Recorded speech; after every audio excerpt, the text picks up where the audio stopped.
Welcome to motoring daily. ये है TVS orbiter, एक इलेक्ट्रिक स्कूटर है और आज इसका हम करने वाले हैं राइड रिव्यू। मेरा जो भी एक्सपीरियंस रहेगा मैं आपके साथ शेयर करूंगा। एक क्विक वॉक अराउंड दे देता हूं कि दिखता कैसे है। देखिए, आए हुए टाइम हो गया है, कोई नया तो है नहीं आपके लिए, बट स्टिल मेरे चैनल पे नया है, मेरी ऑडियंस के लिए शायद नया हो सकता है, तो आपको दिखा देता हूँ। 6 या 7 कलर में आता है एंड काफ़ी सारे कलर्स ऑप्शन है। ये काफ़ी फंकी सा एक कलर है जिसमें वो नियॉन, एक सिल्वर और एक इंडिगो ब्लू, 3 शेड और ब्लैक तो कॉमन है ही। तो इस तरीके से जो है वो ये एक डिज़ाइन एलिमेंट है।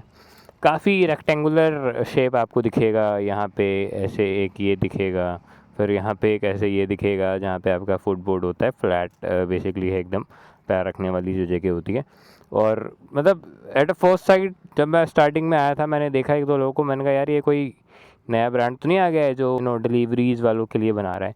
बट फिर later on I get to know कि ये टीवीएस का है। ऑर्बिटर इन्होंने एक नई अलग ही ब्रांडिंग कर दी है।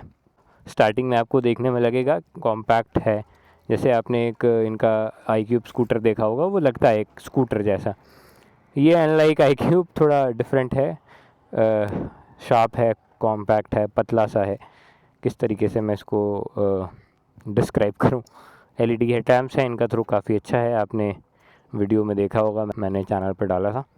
और ये सब जो भी इसमें चीज़ें लगी हुई हैं स्टैंडर्ड है, मिरर्स वगैरह। और ये मिरर्स तो खैर होते ही हैं। ये वाइज़र और सीट देख लीजिए, एकदम फ्लैट है, 2 लोगों के लिए काफ़ी कंफर्टेबल है और काफ़ी कुशनिंग है इसके अंदर। जब आप बैठते हैं, कोई बम्प आता है तो सस्पेंशन से ज़्यादा आप इसके अंदर जो है वो अब्जॉर्ब हो जाते हैं, शॉक अब्जॉर्ब कर लेता है ये। पीछे से टेल लाइट देख लीजिए, एकदम स्ट्राइप जैसी पतली सी अच्छी सी लग रही है ये भी। और सस्पेंशन जो है वो 2 का सेटअप है बेसिकली, एक इधर है, जो कि अच्छी बात है। अब अच्छी चीज़ क्या है, इन्होंने unlike other EV scooters, front में इन्होंने दे दिया है 14 इंच का टायर, जो कि 90-80-40 इंच सेक्शन है। और ड्रम ब्रेक्सिंग है आगे पीछे दोनों। और पीछे इन्होंने दे दिया है 12 इंच का टायर, तो आगे 14 है, पीछे 12 है। और बढ़िया ग्रिप वगैरह जो है वो एक डिसेंट ऑफर हो जाती है। आगे बड़े टायर से क्या होता है कि थोड़ी राइड क्वालिटी हैंडलिंग इम्प्रूव हो जाती है एज़ कम्पेयर टू 12 इंचेस, और दिखने में भी थोड़ा सा बड़ा बड़ा सा लगता है स्कूटर। यहाँ पे सफिशिएंट जगह है, मेरी हाइट 5'10" है और मेन स्टैंड वगैरह सब कुछ है इसमें। इसका जो भी वेट है वो सारा यहाँ पे है, तो जब आप इसको पार्किंग लॉट से आगे पीछे करेंगे या मेन स्टैंड पे भी लगाएंगे तो आपको यहाँ पे वेट फील होगा ऐसे उठाकर। इसका एक और हाईलाइट है 34 लीटर का बूट स्पेस। अब क्या है कि यूजली आप ऐसे करते हैं और अनलॉक हो जाता है, अनलैच हो जाता है। इसमें आपको ऐसे करके उठाना पड़ता है और एक बार में कई बार होता भी नहीं है। अभी तीसरे चौथे बार में हुआ है ये। मे बी ये अटक रहा हो, ग्रीसिंग से ठीक हो जाए, बट ये मैंने फ़ील करा। अब आपके हाथ में सामान है, अब सपोज़ करिए मैंने ये ले रखा है ऐसे, अब ये लॉक हो गया। अब मैं इसको ऐसे करूँगा, यूजुअली क्या होता है, आपने ऐसे करा, एक क्लिक की आवाज़ आएगी और ये अनलॉक हो जाएगा। तो ये होता नहीं है ऐसे। तो अब मेरे को क्या करना पड़ेगा, इसको यहाँ रख के ऐसे करके उठा के फिर ऐसे पकड़ के, तो ये एक स्टेप ऐड हो जाएगा एक्स्ट्रा। 34 लीटर्स का है। अगर आपके ऐसे छोटे वाले हेलमेट हैं तो 2 आ जाते हैं, एक यहाँ पे आ जाएगा, एक यहाँ पे आ जाएगा। वैसे मैंने चार्जर और हेलमेट एक रखा हुआ है। स्पेस ठीक है, फ्लैट है। ग्रॉसरीज़ वगैरह भी आपको लानी है तो आप वो भी ला सकते हैं। देखिए, और इसके स्प्रिंग में रस्ट आ रहा है। और एक जगह और मैंने कुछ देखा था, ये नहीं होना चाहिए, बट ठीक है, मे बी मीडिया यूनिट होती है, टेक केयर नहीं हो पाती होगी इसकी इतनी। रेंज टेस्ट में कर रहा हूँ तो इस वीडियो के एंड में आपको रेंज भी पता चल जाएगी। 3.1 किलोवाट आवर की बैटरी आती है इसमें, 2.5 किलोवाट की पावर जो है ये जनरेट करता है। और गला क्यों बैठ रहा है मेरा। और बाकी हैंडल बार वगैरह काफ़ी वाइड है, यहाँ पे स्पेस है। मैंने अपने ग्लव्स डाल रखे हैं, मुझे मैप देखना है, इसी वजह से ये मैं पहन लूँगा। चार्जिंग के लिए यहाँ पे है सॉकेट, मतलब ये, और की वगैरह ऐसी है। यहाँ पे है लगाने के लिए की, और एक यहाँ पे यूएसबी चार्जर भी दे रखा है। खुल जा, ये नॉर्मल यूएसबी है, टाइप सी नहीं है। क्रूज़ कंट्रोल आता है भाई इसके अंदर, रिवर्स में भी जो है ये चलता है। एक बार मैं आपको दिखा भी देता हूँ। ये ऑन हो गया, ये फॉरवर्ड मोड है, अरे ये रिवर्स मोड है 3 की स्पीड, 4 की स्पीड ये देखिए ये फॉरवर्ड मोड है, ये रिवर्स मोड है। तो पार्किंग लॉट में कई बार होता है कि स्पेस नहीं है, तो आपको पीछे करने में सहूलियत होगी। अब चुप हो जाओ, प्रेस करके रखना पड़ेगा क्या? हाँ ठीक है, यहाँ से स्टार्ट होगा, यहीं से ऑफ हो जाएगा। ये मोड्स का बटन है, इको और सिटी 2 मोड आते हैं। यहाँ पे क्रूज़ कंट्रोल का बटन है, बाकी सारे high beam, low beam, indicator और हॉर्न इस तरीके से। मिरर काफ़ी बड़े बड़े हैं, स्क्वायर रेक्टेंगुलर डिज़ाइन में, बट कई बार क्या होता है ये यूँ हो जाते हैं, यूँ होने के बाद भी ये यूँ हो जाते हैं। I think that's it. अब चलाते हैं इसको और आपको चलने में कैसा फ़ील होगा ये बताते हैं। सो देखिए, इनिशियली ईवी है तो आपको पिकअप अच्छा मिलता है, उसमें कोई दो राय नहीं है। चाहे आप अकेले हों, चाहे आप 2 लोग हों, फुल बॉडी वेट के साथ आपको ज़्यादा परेशानी नहीं आई होगी। इनफैक्ट कई इलेक्ट्रिक स्कूटर जब चढ़ाई होती है तो वहाँ पे वो दम तोड़ देते हैं। इसके केस में ऐसा नहीं है, ये बढ़िया वहाँ पे भी पिकअप अपना देता है।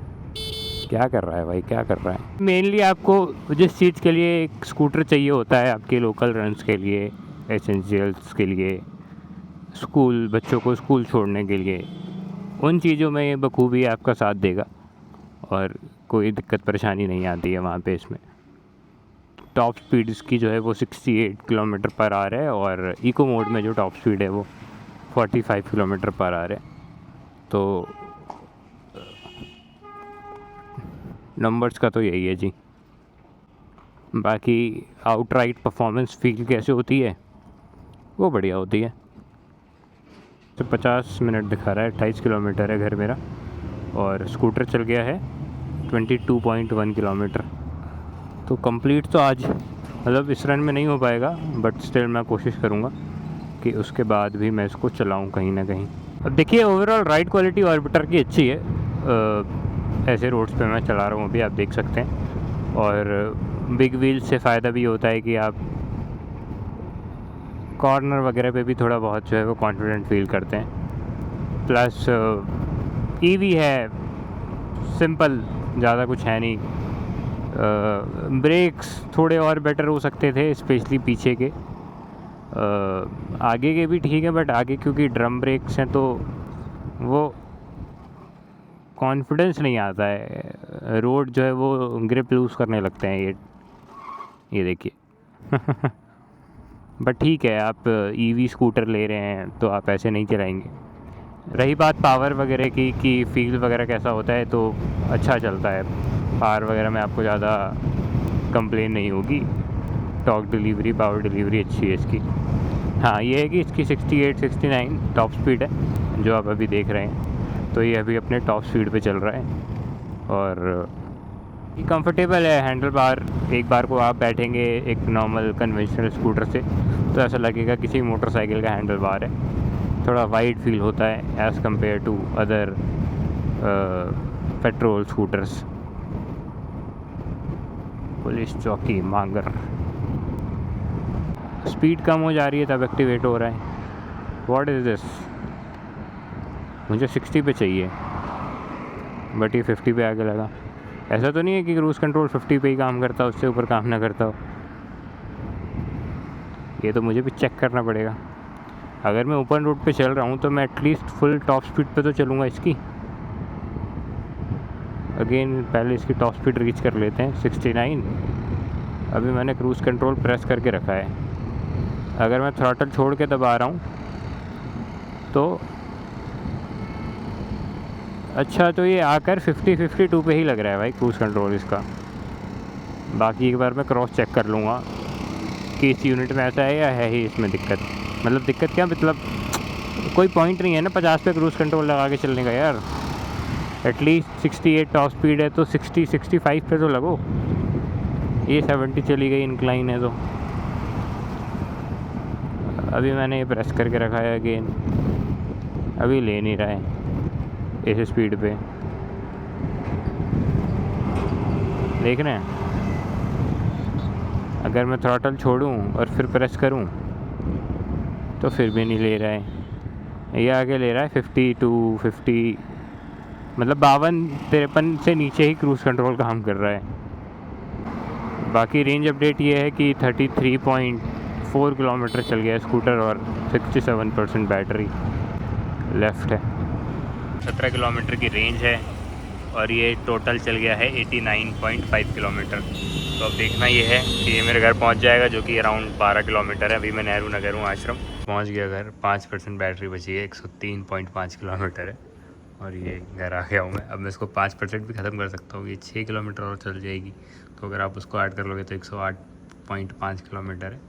ओडोमीटर देख लीजिए, ये टोटल जो चलाई है मैंने वो है और डिस्टेंस में एम्प्टी चला गया 1241.2 ओडोमीटर है। सबसे बड़ी बात तो ये करी नहीं कि चार्ज कितने टाइम में होता है। तो आप इसको अगर 0 to 100% चार्ज करेंगे, जो कि बहुत कम लोग करते हैं, यूजुअली लोग 15-20% पे चार्ज में लगा लेते हैं और 80% तक ही करते हैं, क्योंकि उसके बाद चार्जिंग काफ़ी स्लो हो जाती है।